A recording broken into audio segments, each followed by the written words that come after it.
Aleluia, glória a Deus, aleluia. Eu te dou graça e paz do Senhor Jesus a todos e todas.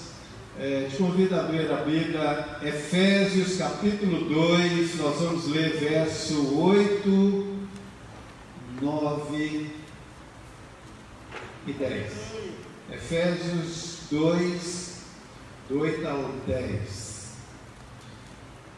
Porque pela graça sois salvos mediante a fé, e isso não vem de vós, é dom de Deus, não de obras para que ninguém se glorie, pois somos feitura dele, criados em Cristo Jesus para as boas obras, as quais Deus de antemão preparou para que andássemos nelas. Amém. Pode sentar. Aleluia. Aqui está esse livro de Efésios, escrito pelo apóstolo Paulo aos irmãos de Éfeso. E nesse capítulo 2, no verso 8, ele diz que a salvação é pela graça de Deus. Não há nada que o homem possa fazer para que ele seja salvo. Méritos humanos, esforço humano. A salvação do homem só é obtida através de Jesus. E nós sabemos que isso nós e o homem recebe de graça. Pela graça de Deus, isso é um presente de Deus, é um dom de Deus, um dom imerecido, que nós não merecemos, mas todo aquele que se arrepende dos seus pecados, todo aquele que crê em Deus e que aceita essa salvação, esses têm alcançado essa salvação de Deus. E já há mais de 500 anos que Martim Lutero e os reformadores pregaram ali aquelas 95 teses na porta da igreja de Wittenberg, com várias verdades ali expressas, e contrariando muitos ensinos da época, porque naquele tempo muitos criam que a salvação era por mérito, que a salvação podia ser comprada por dinheiro, por coisas. Se as pessoas favorecessem o clero, a igreja, na época, muitos acreditavam que alcançavam a salvação. Então tinha-se muitas indulgências e o povo estava nas trevas. Não é de estranhar que o período, da Idade Média, ele é conhecido como Idade das Trevas, porque o desconhecimento da verdade, do caminho, da luz e da vontade de Deus realmente são trevas. Aquele que não conhece a verdade ainda está em trevas, ainda não conhece a luz, E assim, quando os reformadores se levantaram e eles mostraram então a verdade, porque para isso eles precisaram mergulhar na palavra de Deus, na Bíblia, e quando observaram os padres da época, os monges da época, dentre os quais lá estava Lutero, Martim Lutero e tantos outros, mas esse movimento de reforma vem muitos anos antes, e em Lutero talvez foi ali o ápice, porque era um reformador ilustre e ele foi tremendamente usado por Deus, e dentre as coisas que ele defendia, que os reformadores defendiam, estava a salvação pela graça de Deus. não por meio de obra. E você não faz ideia da quantidade de gente que hoje acredita que se ela fizer algumas ações, ela vai ficar com crédito diante de Deus e ela pode até alcançar a salvação por conta do que ela fizer. Uma ideia errada, porque isso é terrivelmente errado, porque anula o sacrifício de Jesus, porque desmerece o sacrifício de Cristo.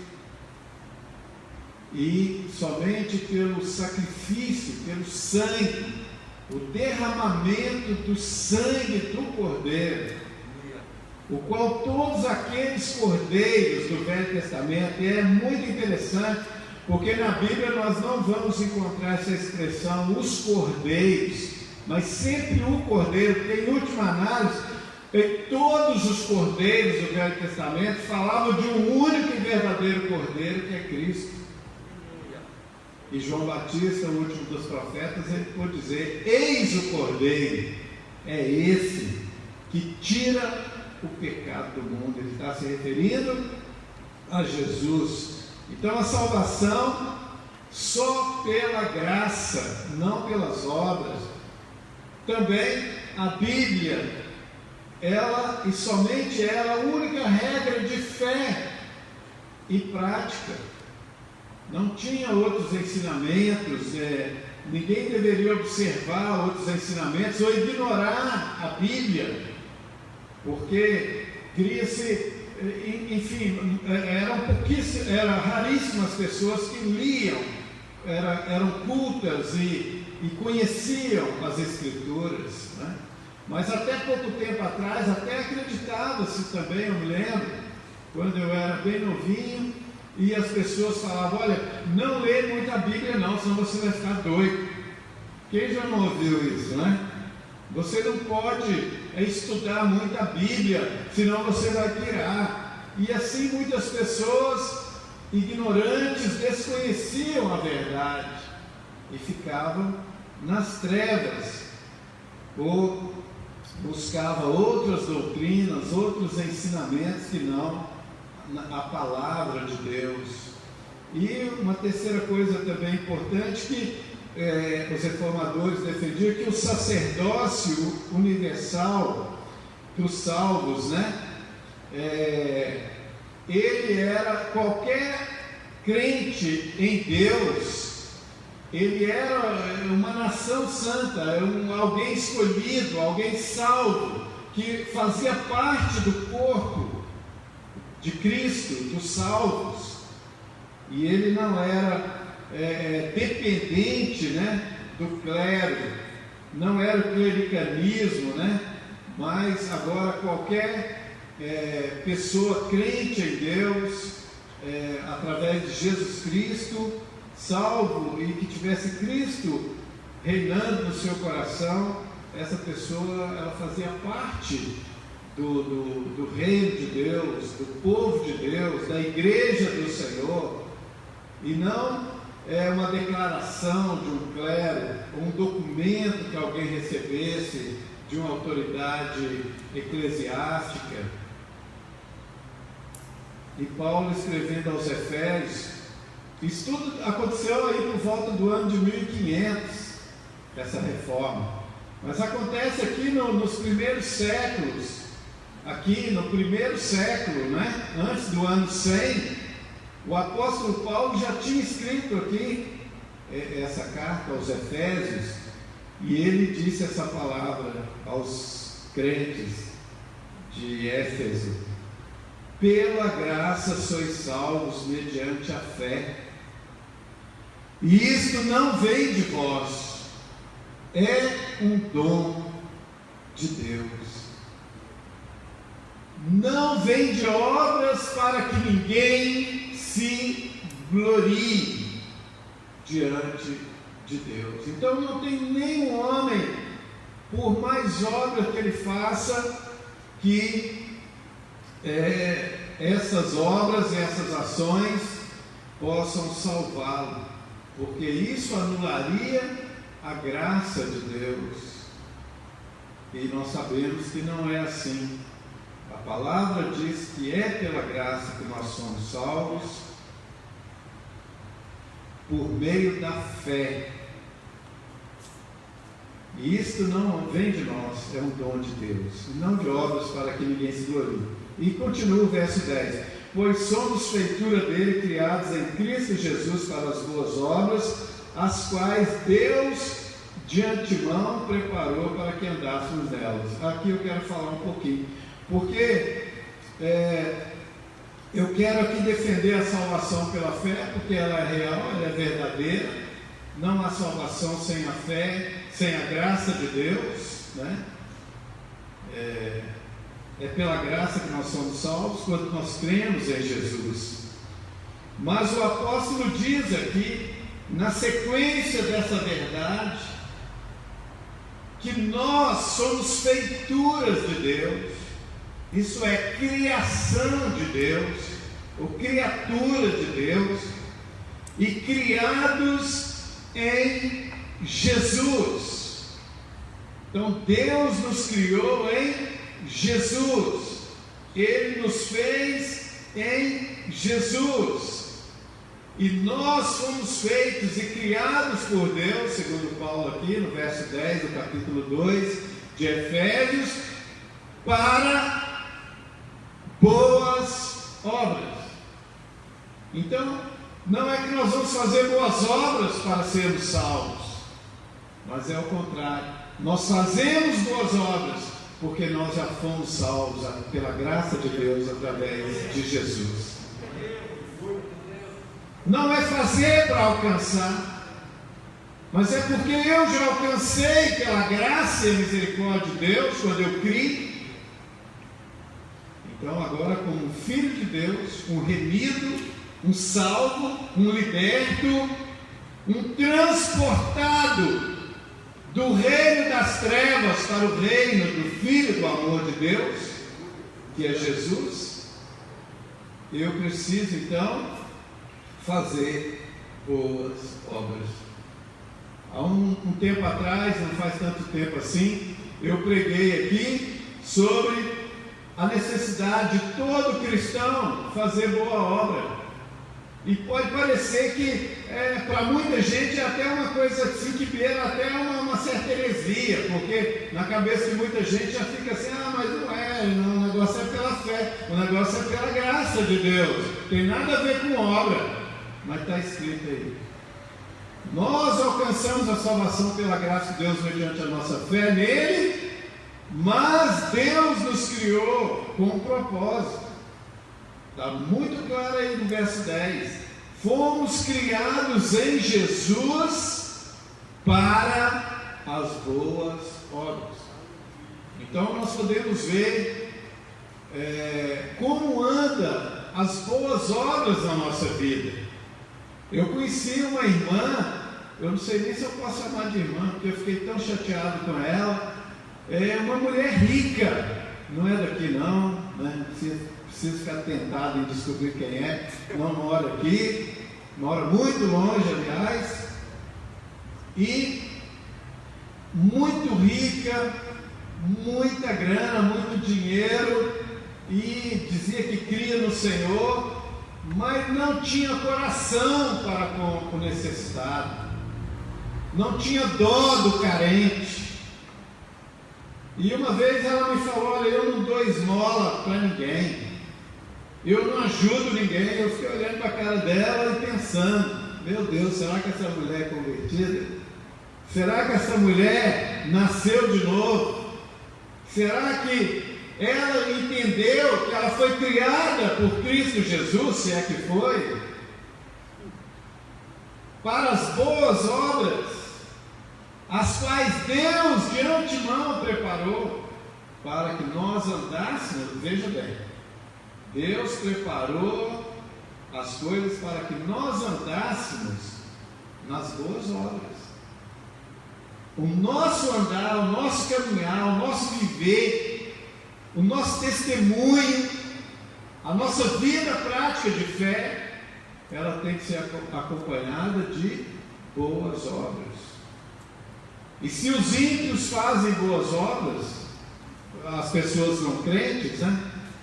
As pessoas que ainda não se converteram ou não se arrependeram ainda de seus pecados e não se voltaram para Deus, mas até mesmo essas pessoas, em algum momento da vida delas, elas fazem boas obras. E por que o cristão não as faria? Por que o crente não vai fazer? Se ele foi criado por Deus para fazê-las. Eu acredito que as boas obras da nossa vida, nós só não as podemos fazer se a gente estivesse se convertendo como aquele ladrão, lá nos últimos minutos da vida dele, antes de morrer. Porque ele pregado, estando ali condenado e já pregado e crucificado, ele disse a Jesus: lembra-te de mim quando entrares no teu reino. Porque de alguma forma ele pôde olhar para Cristo, ou tendo ouvido falar de Jesus, dos feitos do Senhor, ali do lado dele estava o Cordeiro, né? Pagando o preço da salvação de todo aquele que nele cresce. E aquele ladrão, legítimo ladrão, reconhecendo a santidade de Jesus, o senhorio de Jesus, a missão dele, ainda que não totalmente, mas vendo ali a reação, o semblante, o sangue derramado, foi suficiente para ele olhar para os seus pecados e ver que ele estava em trevas, e que ele, muito mais do que aquela condenação da cruz, ele estava prestes a entrar numa condenação eternal, nas trevas profundas e eternas. E ele fez um pedido, uma última súplica, um último pedido. E ele teve muita sorte. Ele foi bem-aventurado, porque do lado dele estava o Cordeiro. Do lado dele estava o Cordeiro que tira o pecado do mundo. O único que podia salvá-lo. O único que podia dar-lhe vida eterna. E ele falou: Senhor, lembra-te de mim. Ele não disse: Senhor, me leva para lá. Ele pediu lembrança. Lembra-te. E o Senhor Jesus disse: hoje estarás comigo no paraíso. Hoje mesmo estarás comigo no paraíso. Ele não pode fazer nada. Ele não pode dar um pão a um faminto. Ele não pode curar uma ferida de ninguém. Ele não pode assistir ninguém na sua dor. Ele não pode fazer absolutamente nada, porque ele se converteu na hora da morte.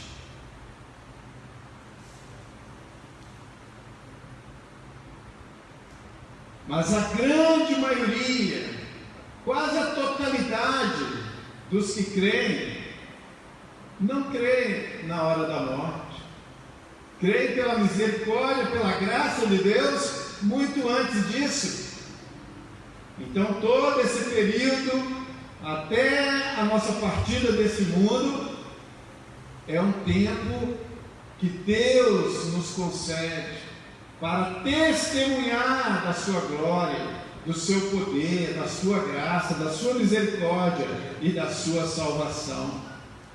Mas um testemunho não só com palavras, um testemunho não só com pregação, que é importante, nunca pode faltar. Eu diria até que é o principal. Amém.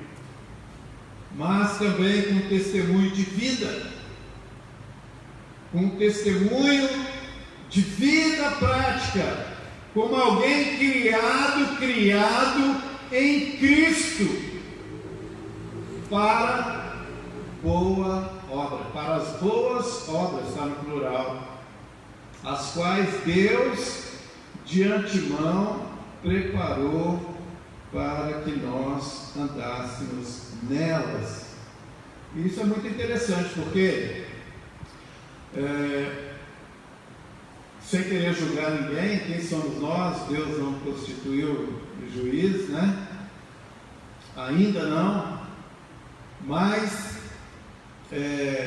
a maioria das igrejas não tem trabalho nenhum social, não tem obra nenhuma de socorro aos necessitados. A grande maioria, quase a totalidade. E isso é muito ruim, porque o mundo precisa ver o amor de Deus na vida dos crentes, e não só com palavra, mas com ação, ações de amor, ações de misericórdia, ações de socorro, ações de boas obras, né? E por que eu vou correr? Hoje a gente não prega muito, né? Por que as boas obras são importantes? Eu quero falar 3 coisas aqui e com isso eu encerro. Por que as boas obras são importantes? Por causa do que Jesus fez e disse. Mas o que Jesus fez e disse? Primeiro, a vida dele foi uma vida exemplar. A Bíblia diz, no livro de Atos, que ele andou em todo o tempo, Pedro falando, e as pessoas testemunhavam, fazendo boas obras. Uma das coisas que caracterizou a vida de Jesus, o andar de Jesus, foi o fazer o bem. Não foram só as palavras, foi o fazer o bem. E até o nosso projeto 5 pães e 2 peixes, eu falo nosso, que ele pode ser seu, ele é de quem quiser, porque antes de qualquer coisa ele é de Deus, porque ele é bíblico, e qualquer pessoa pode aderir, pode participar e pode ser bênção. Mas o que o Senhor Jesus disse aos discípulos: dai-lhes vós mesmos de comer. O povo já tinha ouvido a palavra. Talvez dissesse: não, já está satisfeito, já ouviu, já alimentou o Espírito, vai embora. Mas ele falou: não, dai-lhes vocês de comer a esta multidão. Ele bem sabia o que ia fazer, né? Aquele milagre da multiplicação. Mas ele colocou essa responsabilidade sobre a vida dos discípulos. Jesus, ele fazia o bem, ele curava as pessoas, ele tinha quebrantamento, coração sensível, ele procurava aliviar a dor das pessoas, alguém que se importava. O cristão que não se importa, como aquela, eu não sei se eu posso chamá-la de cristã, né? Aquela mulher que eu falei há pouco. Que testemunho essa mulher dá de Deus? Será que o Senhor lá do céu está vendo essa mulher e está satisfeito com a atitude dela? Mulher de coração duro, empedernido, mesquinha, avarenta, mas sem o testemunho de uma vida de boas obras que Deus preparou para que nós andássemos nelas. Nelas quem? Nas boas obras. Deus preparou para que nós andássemos nas boas obras. Vamos ver aí, abre a sua Bíblia rapidinho, vamos ganhar um tempo. Mateus capítulo 25, Mateus 25, a partir do verso 31, 25, vamos ver aí o 34. Então dirá o rei, dirá o rei aos que estiverem à sua direita: vinde, benditos de meu Pai, entrai na posse do reino que nos está preparado desde a fundação do mundo. Por quê? Por quê? E daí? Tive fome, ficou por isso mesmo? E me deste de comer. Tive sede,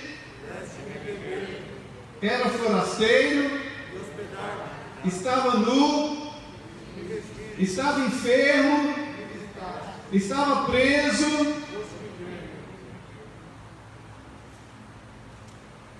Então aqueles da direita que vão ouvir do Senhor: vinde, bendito do meu Pai, entrai na posse do reino que vos está preparado desde essa fundação do mundo. Mas Senhor, quando foi que te vimos nessa condição? Com fome, com sede, preso, doente, forasteiro, e nós cuidamos de você. Quando foi? E ele dirá: em verdade vos afirmo que sempre que o fizestes a um desses meus pequeninos irmãos, a mim o fizestes. Então, por que as obras são importantes? Por causa de Jesus, pelo que ele fez e também pelo que ele, por causa daquilo que ele disse. Ele disse. Segundo lugar, as obras são importantes porque elas glorificam ao nosso Pai Celestial. Amém? Para que vejam as vossas boas obras e glorifiquem ao vosso Pai que está no céu. Sempre que alguém fizer uma boa ação, uma boa obra, o Pai é glorificado. O Pai é glorificado. Agora nós temos que tomar cuidado para que nós, na boa ação, não corramos o risco de acharmos que nós somos muito bons e extremamente fundamentais, e com esse pensamento de orgulho, de vaidade humana, tentar roubar a glória de Deus. Porque a glória de Deus, nós sabemos, Ele não dá para ninguém. Para que glorifique ao Pai que está no céu. Então é bom que a mão direita não saiba o que a esquerda está fazendo, para que nós não sejamos tentados a achar que nós somos muito importantes no processo. Quando uma pessoa se julga muito importante, muito fundamental, Deus tira ela e coloca outra. Porque a glória dele Ele não dá para um mortal. Se Ele quiser glorificar alguém, Ele glorifica, mas não a glória dele, não. E por que é necessário a gente fazer o bem e as boas obras? Para que Deus seja glorificado.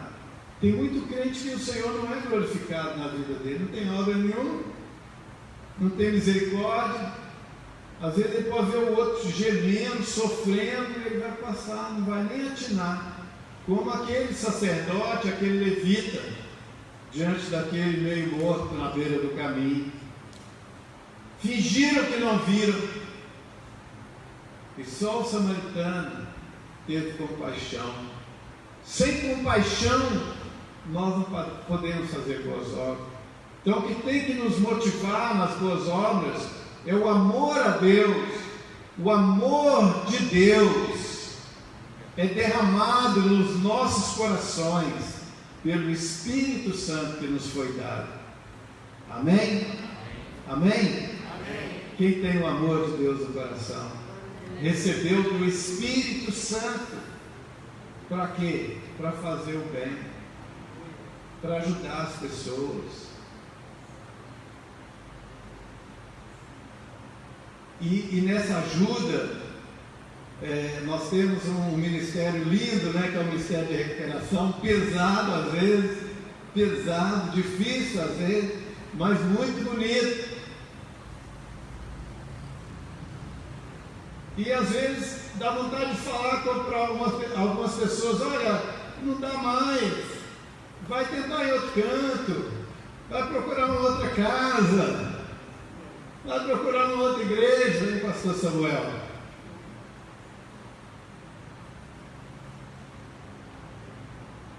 Mas a gente tenta, e vai, e a misericórdia está ali, e dá mais uma chance, e protela,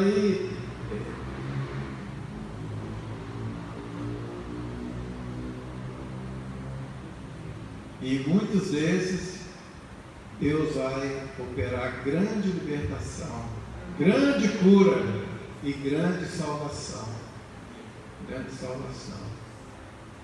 Mas no nosso coração não pode faltar misericórdia.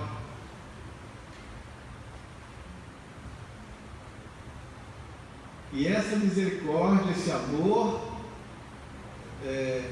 nós precisamos receber de Deus. E vem do Espírito Santo de Deus que nos foi dado. Em terceiro e último lugar, as obras são uma evidência da fé. Tiago disse: mostra-me a tua fé sem as obras, e eu com as minhas obras mostrarei a minha fé. Não é que Tiago estava defendendo a salvação pelas obras, mas ele estava dizendo justamente isso. Como filho de Deus, como alguém que tem vida com Deus, intimidade com Deus, conhece ao Senhor, é impossível que essa pessoa não faça o bem. É isso que ele está falando. É impossível que ela não faça o bem. Então ela vai ser sempre piedosa, misericordiosa, compassiva, tolerante, de fé, sempre crendo, orando, aguardando, e porque essas obras, elas são uma evidência da fé dessa pessoa em Deus, e é essa confiança em Deus, essa dependência de Deus, que leva essa pessoa a passar por tudo o que ela às vezes passa, por tudo que ela vê, por tudo que ouve. É a fé em Jesus, é a vida que ela tem com Deus, é o entendimento de que Deus a resgatou, que o Senhor a comprou, que o Senhor a libertou, a salvou, lhe deu vida eterna, que agora ela é um cidadão, uma cidadã do céu, não desse mundo mais, mas do céu. Então, nesse sentido, cada um de nós, dos que creem, dos que são salvos em Cristo Jesus, que foram feitos novas criaturas e criados em Cristo para as boas obras, cada um desses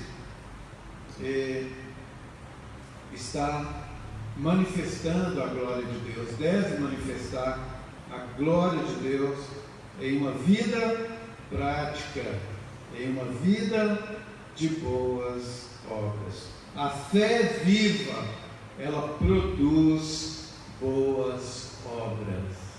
Boas obras. E eu gostaria que você ouvisse essa palavra, mas fosse hoje à noite dormir pensando nela e perguntando a si mesmo: como estão as obras na minha vida? O que eu tenho feito? O que eu tenho feito em nome de Deus? O que eu tenho feito para ajudar as pessoas? Eu tenho sido instrumento de bênção na vida daquele que está perto de mim? Será que eu estou vendo a necessidade? Ou será que eu estou como aquele sacerdote, aquele levita, que não foram incapazes de ver, aquele que suplicava sem dizer palavra nenhuma, que gemia sem expressar som algum, que estava quase morto? E somente aquele samaritano pôde ver essas coisas espirituais, essas coisas profundas, essa dor da alma, dos ossos, do espírito, o gemido profundo do ser humano. Só pelo espírito nós podemos ouvir esse clamor daquele que está morrendo e gritando e pedindo socorro. E nós temos que estender a mão, nós temos que ajudá-los como filhos de Deus, criados em Cristo Jesus, para as boas obras, as quais Deus de antemão preparou para que nós andássemos nelas. Amém? Eu gostaria que você curvasse a sua fronte e você fizesse uma oração antes de nós terminarmos este culto, e você orasse a Deus e falasse: Senhor, me ajuda a depender de Ti, me ajuda a ajudar, a me importar, a ser um crente, uma crente que se importa, que tem fé, mas que na minha vida de testemunho tem também obras.